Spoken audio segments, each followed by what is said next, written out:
How to accept payments on Facebook.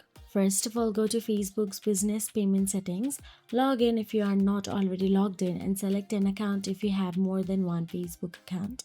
If you don't have a business page, creating one is not too difficult. After that, click Payment Methods. You will see this in the panel on the left side of the page next to an icon of a credit card. Then all you have to do is click Add Payment Method.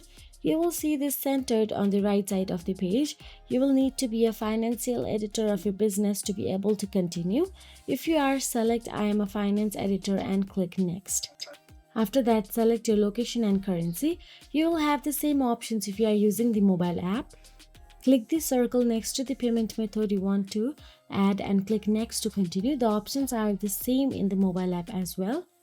Then follow the on-screen instructions, fill out the card payment information such as the card number and the CVV, then click Save. And that is it. If you found this video helpful, please like, share and subscribe, and thank you so much for watching.